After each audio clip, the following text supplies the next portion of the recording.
Welcome back to Withdraw Consent. I'm Jack. We're joined with Gerron again. How you doing? Better than last time even. Okay, great. And so he has a theory about Pete Hegseth and Trump and the things going on. Let's hear it. All right. So, Jack, what are your thoughts on all the really patriotic things Trump's been saying and Hegseth have been saying about, a country other than the United States lately? Absolutely disgusting. Did you see the Stop the Hate Act they're doing? Did you see this? Yeah, one of many. Amazing. Oh my gosh. Okay. Well, I want to go into that in another episode. But yeah, they're doing terrible stuff. Really terrible stuff.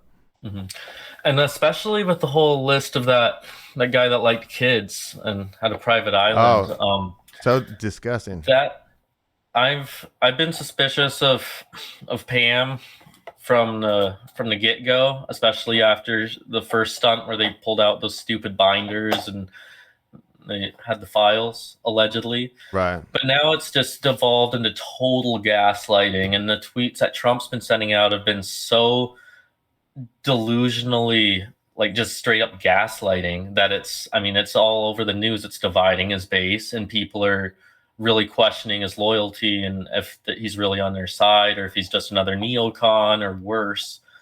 um and and that's really because Trump's done good things for sure. I'm not terribly impressed by, especially because he said he was going to end the Russia-Ukraine war in 24 hours, which I get is hard to do, but you shouldn't make promises you can't keep. Um, but at the same time,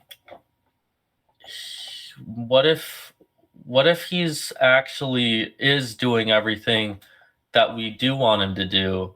He just can't reveal it to the public because he knows who he's really up against. What do you Okay. think of that idea? I don't know. It just kind of gives me the trust the plan vibe where do you know hmm there's those people like what was her name, and she, oh man, what was her name? She's the famous fat white lady, and she was saying that Trump's still in charge. He'll take power by December when Biden was in. Yeah. It might, okay, Yep. but hit me with the theory. I'm interested. Okay, so I used to kind of be the trust plan sort of person. I'm not anymore, especially the more I learn about like historical cultures and like everywhere that we're bombarded as modern people living in a modern world with the screens, the like phones, and the fact that we constantly get this news feed 24/7, and then looking back and seeing who controls most of it, both now and historically. And then it all lines up and makes sense because I was always taught, and I'm sure you were as well, that Israel's our greatest ally, not because they're strategically beneficial or they're good economic power, they're a democratic, at least theoretically a democratic government, but because they're God's chosen, and we as a duty have to protect them no matter what, like how Ted Cruz and Tucker's interview went. But then I started watching, like Candace Owens and Jay Slay USA is a really good one. I've talked to him personally. And they're talking about the connections with, you know, the Talmud, and on your show too. That's kind of where I first really started to dig into the Talmud. And there's so much more going on behind this. And let's assume for a second, and let's say Trump, we know for sure, is on our side. Hegseth is on our side, and all these people. I mean, imagine just how convincing it would be to everyone taking all that money from Miriam Adelson and sending all the support and all these tweets and basically covering up the Epstein files. Just like, wouldn't that be the best way just to keep? Because I mean, JFK, look at him, what he came out and did, and then obviously we know what happened to him. What if that is what's actually going through Trump's head? I know it's kind of a stretch, but I mean, what do you think? Okay, but if he's so afraid of these people because of the JFK experience, right? And because of Mhm. maybe even getting shot at Butler, Pennsylvania, right? But if he's so scared of these people, when would he ever be able to show his true colors and do what needs to be done? Like he's in his second term. Like when are you going to do it? You can't run again, right? Yeah. If you talk to a trust the plan sort of person, I talk to a lot of them. Don't necessarily agree with everything they have to say, obviously, but they would say, well, they got to make all these arrests and do all this stuff behind the scenes that we can't know about. On the surface, that sounds really suspicious. I don't personally really I believe there's some truth to it, but it's way out of proportion. But warfare is messy. Like if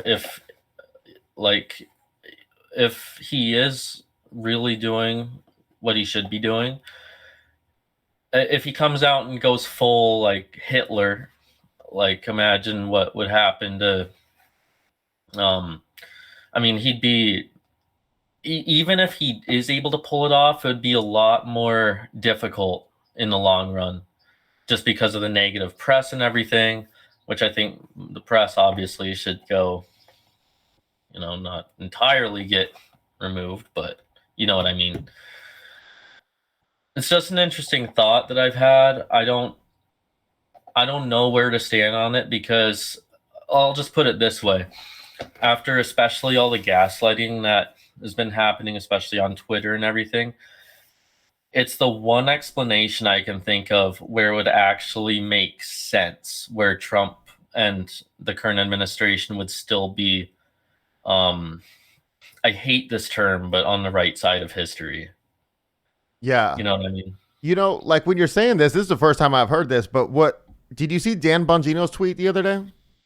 Yeah, something about like everything I've seen would made me shake, like I've never shaken to the core, like that. And he's like, but nonetheless, we're gonna do these investigations and we're gonna make these arrests and stuff. Do you know what I mean? Mm-hmm. Well, I'm like thinking like, what investigations? Because what I want is Epstein. That's what I want, right? To find out if my whole government's compromised, and if they're not, that's terrific, And if they you're are, a loser, you're weak if you care about Epstein, right? That's Trump, Epstein but I'm saying. From Bongino's, what is he actually doing? Like who are you investigating? And what your kind of theory that would kind of fit in with that a little bit more. There's something terribly wrong on this ship, and that they're actually going to research it and do it. My personal theory is that Pam Bondi's in on it, which I kind of suspected from the get-go, and I think Trump did put certain people on his train, kind of to test them out, and then expose them later. She's in on what though? She's in on what? The whole like Epstein thing, because she was the prosecutor of or the attorney general of Florida for 8 or 9 years. If anyone in the country could have done something about Epstein and stopped everything before it happened, right? But she didn't. It would have been her. Yeah. So. Yeah, I think it's an interesting theory, but I'm just not holding my breath. Yeah, same. Because you would have to go after all the people that you claim are your favorite people in the world. You know what I mean? And it's like, in my opinion, he's covering up the Epstein things, not because his name's in there a ton of times, but he didn't do nothing with kids, I don't think. He broke contact with them before Epstein's first conviction. I think that the Mossad is behind it. I think that he's protecting Israel. But if you think about how crazy that is, he's willing to tarnish his own name. So a bunch of people on Twitter and Facebook can say that he's a pedo, even though I don't think he is, but it makes it look like he is when he's covering it up, right? Yeah. And so he's willing to tarnish his own name, which is one of the things he likes most in the entire world, is his legacy and his name, And so unless he flips it on the Epstein thing, he's just going to go down with, because he'll be remembered as a terrible, terrible president, no matter how many good things he does, like closing the border is one of them, if he doesn't do the Epstein thing. But if he were to flip and then it all were to make sense, that's just where I'm getting at. Especially the one other thing that makes me kind of think that this might be more of a posturing than anything else is just how erratic the tweets have been. Like they're full of open gaslighting, totally logically incoherent sentences, and they all end with "Thank you for your attention to this matter." Love it. Right? It's ridiculous. Like there's clearly something more than ego there, because if it was ego, he wouldn't be saying all this crap that doesn't make any sense. Right. Like, because everyone, he knows what people are saying. Like he's not stupid. Right. So, And I feel like it's not like he's winning Democrats over with this. no. Another thing I've heard is that, especially with the fallout, which I think is staged between him and Elon Musk, is it's going to get Democrats trying to get release the list and all that stuff. Like it'll expose them for even more hypocrisy. Okay, like when he tweeted that Trump was in the Epstein files, and then that's just red meat for the Democrats to want to push for it as well. Exactly. Yeah, and it's then interesting. Oh, go ahead.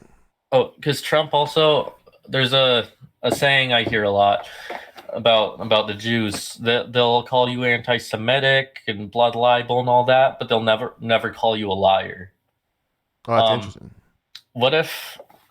Because it's interesting because Trump never denied being in the Epstein files or anything either. Right. But his name's definitely in there. So stating that is still a true fact.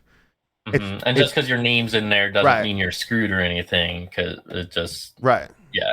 Which is one of his points he made where he said, I'm going to tarnish a lot of people's names if I let it out because they're in the files, but they didn't do anything.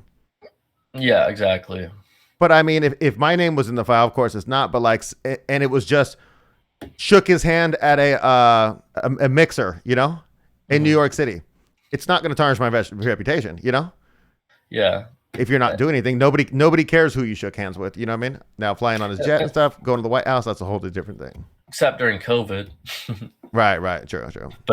But no, like I think, and also, what do you think of what Tucker Carlson said at APAC? I like how he's actually not APAC, CPAC. Right. But about APAC, where he's basically saying his theory, which I think out of anything I've heard makes the most logical sense, is that Epstein was a Mossad adjacent agent who, and I would say low level. He wasn't super high up in the chain. How do we know? Because we know his name. I think he was basically like a middleman, and his job essentially was to keep as many politicians, force them into blackmail in order to politicians and obviously celebrities compromise as many people as possible with the most disgusting ways of doing it, which is completely endorsed by the Talmudic values. Because personally, like because Jeffrey Epstein's interesting, his father was Jewish, mother was Jewish. Assuming he held like to the Talmudic rabbinical faith, or at least those were his values, he very well might have died with a clean conscience. True. Okay, well, I think it was an interesting theory. I'm interested in hearing what you guys think. Gerron's interested in in hearing what you guys think in the comments. We appreciate having you back on. Hope to see you again. We were going to do some episodes right before the baby went to the hospital. That was a long time ago. That was a couple months ago now. And so hopefully we'll get to do some more together soon. What do you think? Yeah. Okay. Yeah, definitely. And then tomorrow I'm doing another episode on the Holocaust. It's not the one I thought it was going to do. It was called the Zyklon B hoax. And we're just going to turn out that the Zyklon B was not even a feasible method of exterminating people at all. And I got my own research to add to that, which I think is interesting. That'll be tomorrow. Hope to see you all there.